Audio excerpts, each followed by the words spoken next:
You see that? I got a lot of movement out here. Looks like we're gonna get hit again. Grab the shield, grab the shield.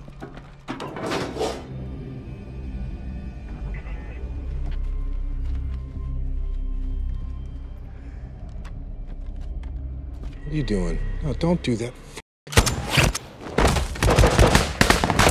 Tell them to stop shooting at us!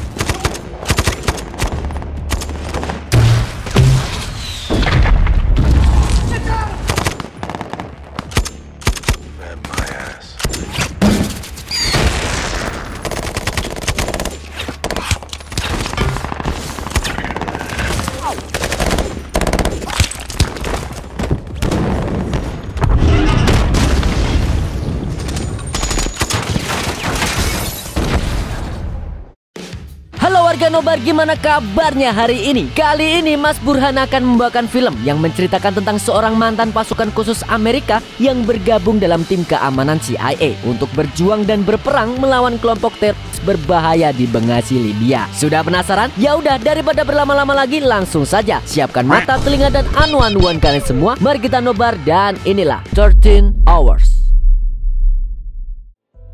Berlatar tahun 2012, film dimulai dengan memperlihatkan seorang pria bernama Jack Silva yang tengah dalam perjalanan menuju ke Benghazi, Libya dengan menaiki pesawat komersial. Diketahui Jack ini adalah mantan pasukan khusus Amerika Navy SEAL dan saat ini baru bergabung menjadi anggota tim GRS yang dibentuk oleh organisasi khusus CIA. Setibanya di bandara, dia dijemput oleh teman dekatnya sekaligus komandan tim GRS yang bernama Tyrone Woods. Walaupun keputusannya bergabung di GRS sempat ditentang oleh sang istri, namun Jack berhasil membujuknya agar bersedia mengizinkannya untuk ikut dalam misi berbahaya ini. Hal ini pun dilakukan oleh Jack karena faktor ekonomi, di mana bisnis propertinya tidak berjalan lancar, sehingga dia harus mencari cara lain untuk memenuhi kebutuhan keluarganya. Namun di tengah perjalanan mereka terjebak dengan situasi yang begitu ricuh karena jalanan sudah dikuasai oleh para pemberontak bersenjata yang diduga berasal dari kelompok militan bernama Ansar al-Sharia.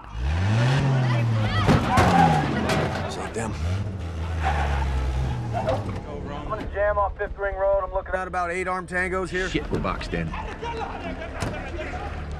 Melihat situasi mereka kurang menguntungkan, Tyrone pun menghubungi markas untuk meminta bantuan. Sayangnya, ketua CIA cabang Benghazi bernama Bob tidak mengizinkan pasukannya meninggalkan markas karena saat ini mereka juga tengah kekurangan personal di markas. Tidak lama kemudian, si pemimpin kelompok pemberontak menghampiri mobil mereka dan memaksa mereka berdua untuk keluar dari mobil.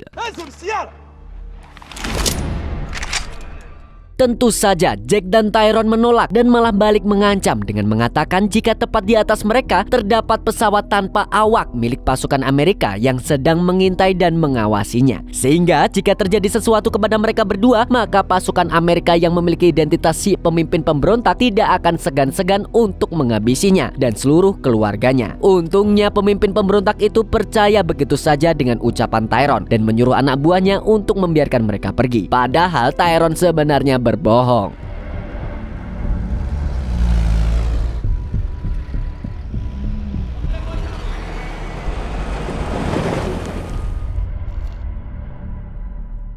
Setibanya di markas CIA, Tyrone langsung marah-marah kepada Bob yang melarang timnya pergi untuk membantu mereka. Meski sempat terjadi perselisihan yang sengit di antara mereka, tapi Tyrone tidak dapat membantah perintah dari atasannya itu. Kemudian Tyrone memperkenalkan Jack kepada seluruh tim GRS-nya, sekaligus memberitahu tugas-tugas apa saja yang menjadi tanggung jawab mereka masing-masing. Brother, I'm sorry. Everybody, this is Jack Silva. This is Boone, Scout Sniper Zen Master, holder of Tonto's leash. Chris Peranto. Call me Tonto. Hey man, I'm Tig. 3 ex-Marines here and 1 ex-Army retard who likes to rub his... All right, Jack. This is the whiteboard that's gonna run your life for the next 60 days. Hari berikutnya, akhirnya Jack mendapatkan tugas pertamanya sebagai anggota GRS, di mana dia diminta untuk mengawal 2 agen yang sedang menyamar menjadi pegawai perusahaan mobil untuk bertemu dengan seorang pengusaha minyak dari Libya. Di dalam mobil, Tyrone menyadari kalau ada beberapa orang tak dikenal sedang mengawasi Jack yang mengawal kedua agen tersebut. Karena khawatir dengan keselamatan mereka bertiga, Tyrone keluar dari mobil dan menuju ke tempat Jack berada. Setelah itu, Tyrone pun langsung menyuruh mereka untuk segera meninggalkan tempat itu. Saat mereka hendak pergi, tiba-tiba sebuah mobil van berwarna hijau mengejar mereka dari belakang. Shake and bake. Green van behind you, we're on it. You got him right behind.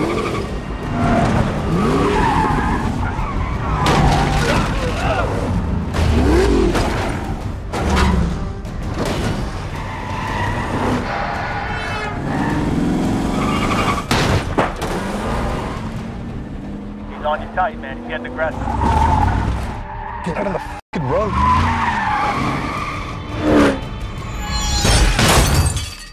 5 minggu kemudian, pasukan KRS mendapat tugas khusus yang disampaikan oleh rekan mereka, yaitu Glenn Doherty yang berada di Tripoli melalui Zoom. Mereka ditugaskan untuk mengawal dan melindungi duta besar Amerika untuk Libya yang bernama Chris Stephen, di mana Stephen akan datang dari Poli pada tanggal 10 September dan hendak menuju ke kantor konsulat Amerika Serikat yang berada di Benghazi sebagai perwakilan diplomatik utama untuk menjaga hubungan antar negara-negara Afrika. Berhubung Stephen pergi ke sini hanya bersama 2 orang tim keamanan saja, mau tidak mau pasukan GRS lah yang diminta untuk mengawal orang penting seperti dirinya. Traveling with no staff, just a 2-man security team. Now the ambassador deserves the best, and that's GRS, right? So we're chauffeurs now. Yeah, highly trained, highly paid chauffeurs.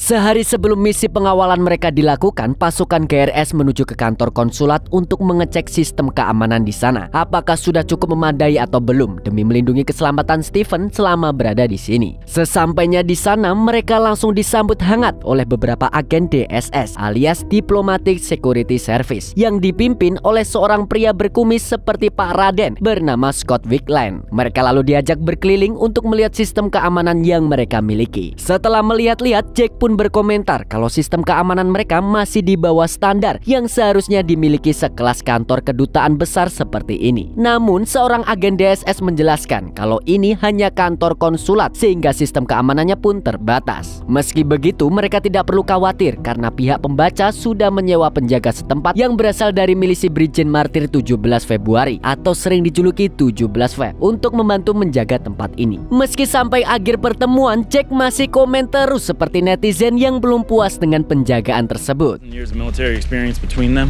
max. Gonna be a fun week. Keesokan harinya, tepat pada tanggal 10 September, akhirnya Duta Besar Amerika Serikat yaitu Chris Stephen sudah mendarat dengan selamat di Benghazi. Sebelum pergi ke kantor konsulat, Stephen menyempatkan diri untuk berkunjung sebentar ke markas CIA dan menyapa semua orang yang ada di sana. Selesai berkunjung, pasukan GRS pun memulai misi pengawalan mereka terhadap Stephen. Destinasi berikutnya yang hendak didatangi oleh Stephen yaitu kantor wali kota untuk melakukan pertemuan singkat dengan Pak Wali Kota untuk menyampaikan pidato diplomatiknya di sana. America is here for you. We are. This is the shit. Setelah itu, mereka pun langsung membawa Stephen menuju ke kantor konsulat untuk beristirahat. Setelah memastikan bahwa Stephen sudah aman di sana, pasukan GRS juga kembali ke markas. Sementara mereka yang berada tidak jauh dari tempat Stephen akan standby. U.S. installation may be attacked in the next week. Read and destroy. Hari berikutnya tanggal 11 September, di markas semua pasukan tengah memperingati hari serangan 11 tahun serangan 11 September. Paham nggak tuh kalian? Di luar markas CIA terlihat beberapa orang tak dikenal yang mencurigakan tengah mengintai tempat itu secara diam-diam. Siangnya beberapa pasukan GRS menghubungi keluarga mereka untuk saling melepas rindu, meminta dukungan dan doa dari keluarga mereka agar bisa kembali dengan selamat setelah menyelesaikan tugas di sini. Bahkan Jack yang menelpon istrinya mengetahui kalau sang istri saat ini tengah mengandung buah hati mereka. Daddy, we're having a baby. What? We're having a sister. No, that's it, please. Becky, what did she just say? We're having a baby. Sorenya, kelompok militan Ansar al-Sharia berkumpul dan menyiapkan persediaan senjata mereka, seolah-olah mereka hendak bersiap-siap untuk melancarkan serangan ke suatu tempat. Dan benar saja, mereka menuju ke kantor konsulat Amerika Serikat untuk melakukan penyerangan secara besar-besaran. Tanpa basa-basi, mereka langsung menyerang penjaga 17 Feb yang tengah berjaga di gerbang depan kantor konsulat itu. Di dalam, para agen DSS yang mendengar ada keributan di luar gerbang pun akhirnya menyadari kalau tempat mereka sudah dikepung dan diserang oleh teroris.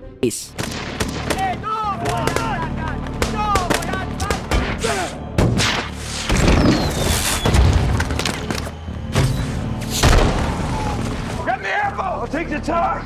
Follow me, Benny. Watch your six!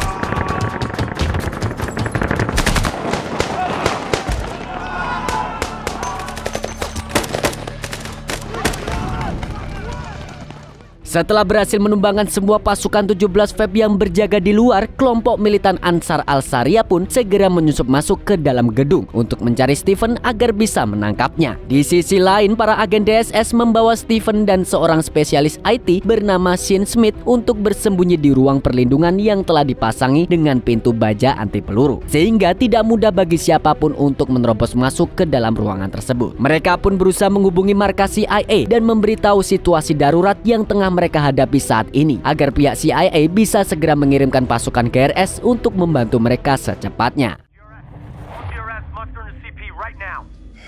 Di sisi lain, Jack dan pasukan GRS lainnya yang masih berada di markas bisa melihat dengan jelas kepulan asap yang berasal dari gedung pusat kantor konsulat. Mengetahui jika kantor konsulat telah diserang, Jack CS pun segera berinisiatif untuk pergi mengirimkan bala bantuan ke sana. Sayangnya, tanpa sepengetahuan mereka, kantor diplomat sudah berhasil dikuasai oleh kelompok militan Ansar Al-Sharia. Mereka merusak dan menghancurkan seluruh bangunan yang ada di sana, termasuk menembaki bendera Amerika Serikat. Di sisi lain, seorang agen menghubungi kantor kedutaan Amerika Serikat yang ada di Tripoli untuk meminta bala bantuan. Panggilan itu pun langsung tersambung dengan Komando Afrika Amerika Serikat atau sering disebut AFRICOM dan pihak Pentagon. 40 tangos, that's a substantial force. We gotta go right now, Chief. Front gate, local guards ran. Sementara itu, rekan GRS mereka yaitu Glenn yang masih berada di Tripoli meminta izin untuk bergegas pergi ke Benghazi untuk memberikan pertolongan untuk para agen yang tengah berperang di sana.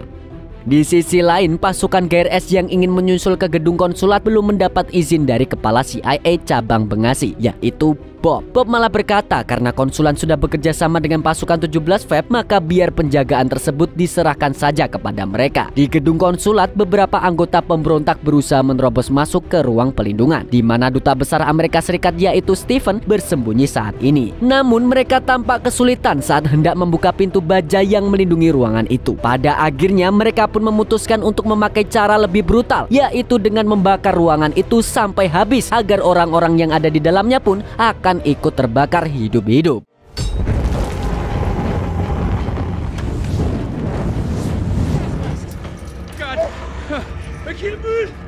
Follow, man! Follow! Karena tidak kuat lagi mendengar suara pertolongan dari para agen yang sekarat, Tyrone semakin kehilangan kesabaran dan akhirnya memutuskan untuk membawa pasukan GRS-nya untuk segera berangkat menuju ke gedung konsulat. Meski hal ini sempat mendapat larangan keras dari Bob, namun mereka tidak peduli karena banyak nyawa yang harus diselamatkan oleh mereka. Saat di perjalanan, mereka tidak sengaja bertemu dengan pasukan 17 Feb yang berjaga tidak jauh dari gedung konsulat berada. Mereka lalu meminta seorang pegawai CIA bernama Ahmal untuk membantu berbicara dengan pasukan 17 Feb tersebut. Namun di saat yang sama, tiba-tiba mereka kembali diserang oleh para anggota militan dari berbagai arah.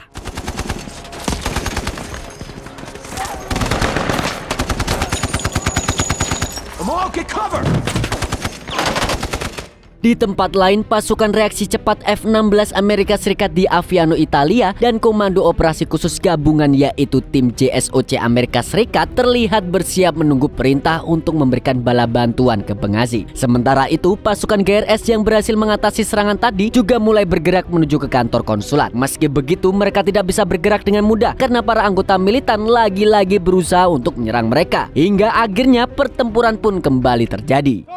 Let's get up high! This road's a choke point. Time to the right! Move, move, move! RPG! Incoming! Oh, shit!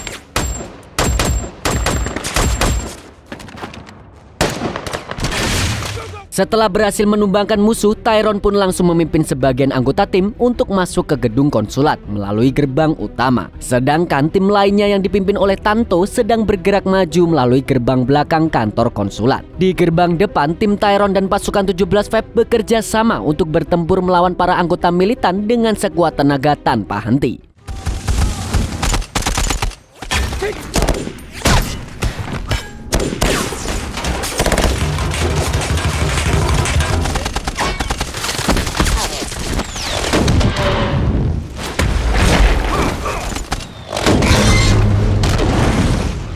Dan di sisi lain, tim Tanto juga sudah berhasil mencapai gerbang belakang. Sedangkan tim Tyrone berhasil masuk ke dalam gedung konsulat setelah mengalahkan musuh di gerbang depan. Saat masuk ke dalam, mereka tidak sengaja bertemu dengan Scott yang sendirian. Di situ, Scott memberitahu kalau awalnya dia bersama dengan Stephen dan satu rekannya. Namun mereka akhirnya terpisah karena situasi yang tidak terkendali di dalam gedung. Kemudian Tyrone dan Jack pun pergi membantu mencari Stephen dan yang lainnya. Di luar, tim Tanto terus bergerak maju untuk segera menyusul tim Tyrone masuk ke dalam gedung konsulat.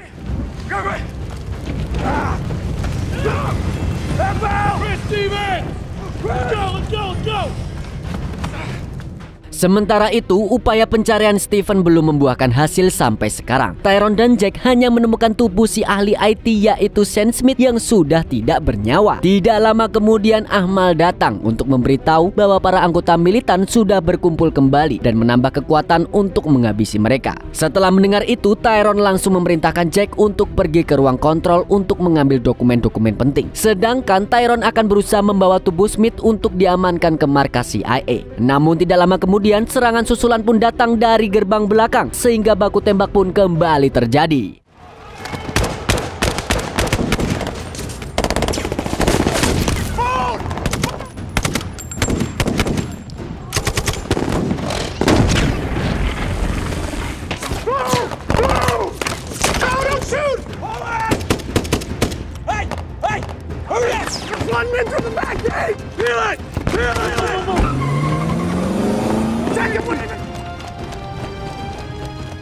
Karena situasi semakin tak terkendali, Tyrone dan tim terpaksa mundur untuk sementara waktu tanpa berhasil menemukan keberadaan Stephen. Setelah berhasil menerobos blokade dari para anggota militan yang terus menyerang mereka tanpa henti, akhirnya Tyrone CS pun berhasil tiba di markas CIA.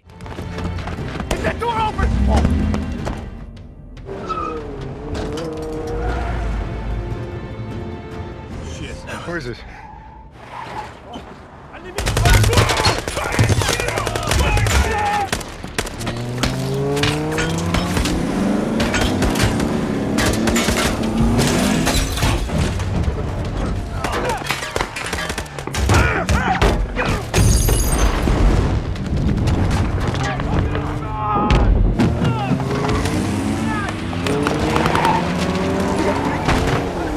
Fire pursuit of target.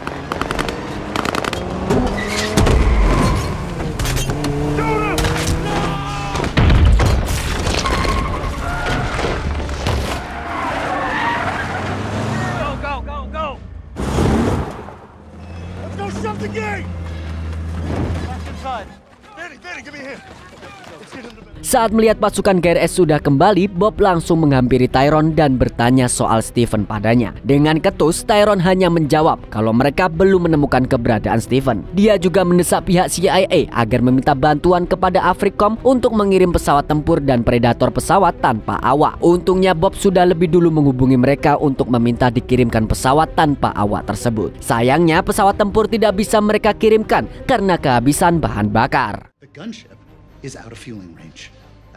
Karena mereka kekurangan pesawat tempur, akhirnya pasukan GRS dan CIA pun mempersiapkan persenjata lengkap yang mereka miliki untuk menghadapi serangan susulan dari kelompok militan tersebut. Tidak hanya itu, mereka juga segera mengatur strategi pertempuran agar bisa bertahan dan menyerang dalam kondisi yang siap sedia.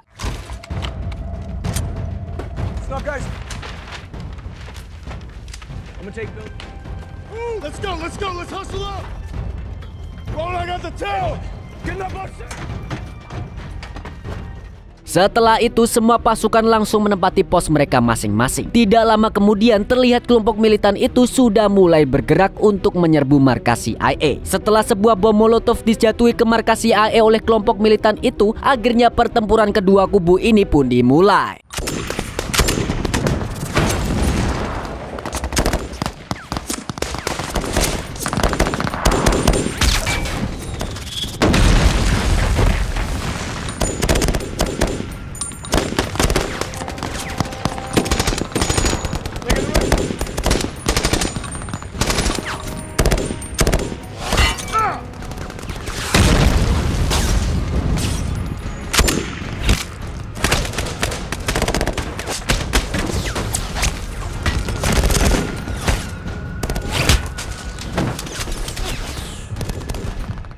Setelah melalui pertempuran baku tembak yang menegangkan, akhirnya pasukan GRS berhasil mempertahankan markas dari serangan musuh. Kelompok militan pun memutuskan untuk mundur dan pergi dari sana. Walaupun mereka bisa sedikit merasa lega karena sudah menang, namun mereka masih harus terus memantau keadaan agar tidak kecolongan oleh musuh yang bisa menyerang lagi sewaktu-waktu. Di tempat lain, Glenn dan timnya masih terjebak di Bandara Benghazi selama 3 jam karena persoalan birokrasi di Libya yang kacau balau, sehingga bukannya berangkat tapi warga lokal malah saling bertengkar satu sama lain. Di markas CIA, Bob menerima laporan dari pusat medis di Benghazi kalau kerumunan orang Libya membawa seorang pria Amerika yang ditemukan di belakang kantor konsulat. Sayangnya orang itu dinyatakan meninggal saat tiba di rumah sakit dan diyakini kalau dia adalah Chris Stephen, sang duta besar yang mereka cari-cari itu.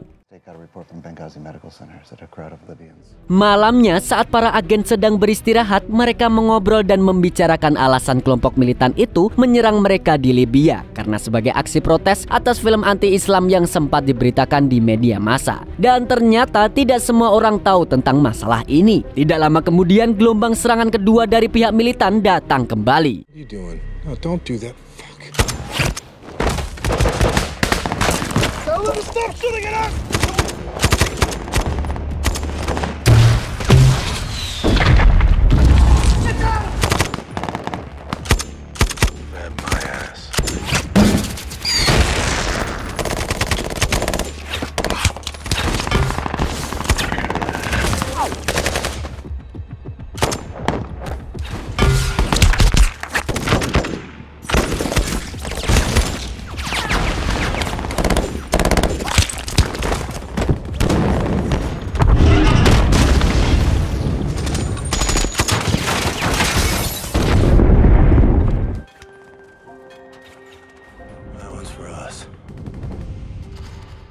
Untungnya pasukan GRS masih mampu mempertahankan markas mereka dari serangan kedua ini. Para militan pun kembali mundur dan menghentikan serangan. Di dalam markas, seorang agen CIA bernama Sona sedang mengupayakan meminta bantuan kepada pihak militer Amerika Serikat untuk membantu mereka berperang di sini. Sayangnya permintaannya masih dipertimbangkan sehingga pasukan militer maupun pesawat tempur tidak bergerak sama sekali untuk membantu sebelum diberikan izin oleh yang berwenang.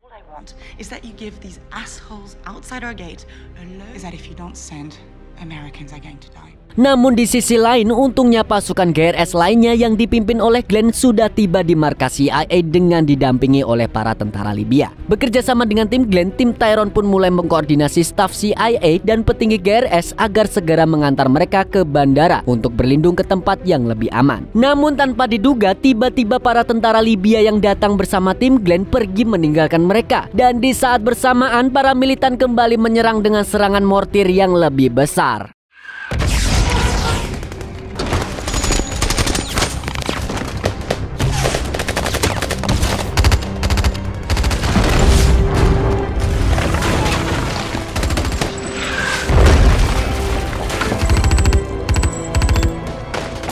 Naasnya serangan kali ini membuat agen DSS yaitu Dave dan agen GRS yaitu Ozzy mengalami luka yang cukup parah, di mana lengan kiri Dave putus sebagian dan kaki kanan Ozzy mengalami patah tulang. Tidak hanya itu, Tyrone, sang komandan pasukan GRS yang sangat hebat pun juga harus kehilangan nyawanya karena terkena mortir saat berusaha untuk menyelamatkan rekannya. Begitu pula dengan Glenn yang terbunuh karena terkena mortir yang meledak tepat di depannya. Take care of his family.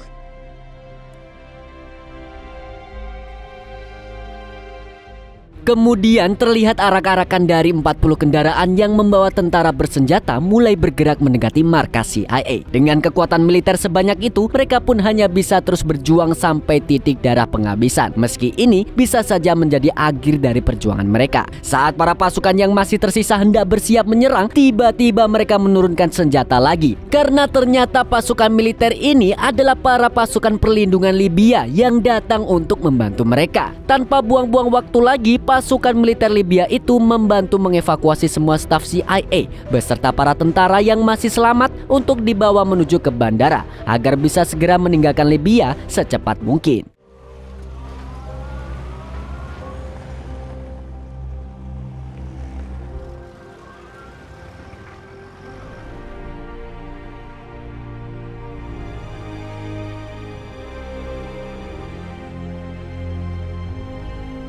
Setibanya di bandara, mereka bergegas menaiki pesawat. Ketua CIA yaitu Bob beserta orang-orang yang terluka menjadi prioritas utama untuk diberangkatkan lebih dulu menuju ke Tripoli. Sedangkan anggota tim GRS lainnya harus menunggu pesawat berikutnya. Saat menunggu dijemput, mereka melihat beberapa mobil datang untuk mengantarkan jenazah duta besar Amerika Serikat yaitu Stephen. Dan mirisnya, sampai mereka akan pergi meninggalkan Libya, tidak ada satupun pasukan militer Amerika yang datang untuk menyelamatkan mereka. Bro's not coming home.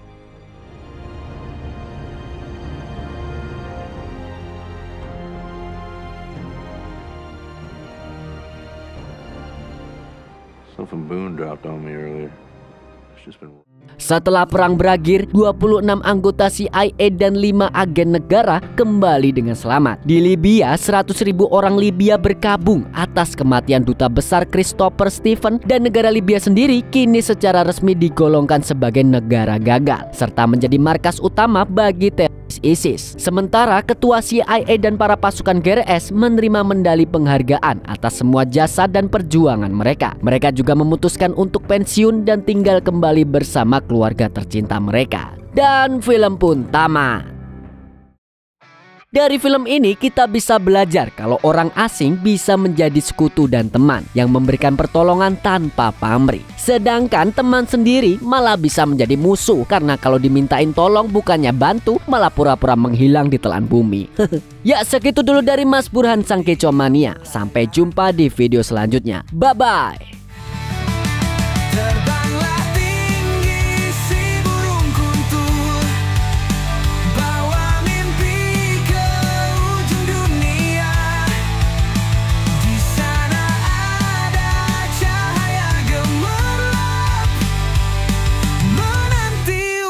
Kau jelajah.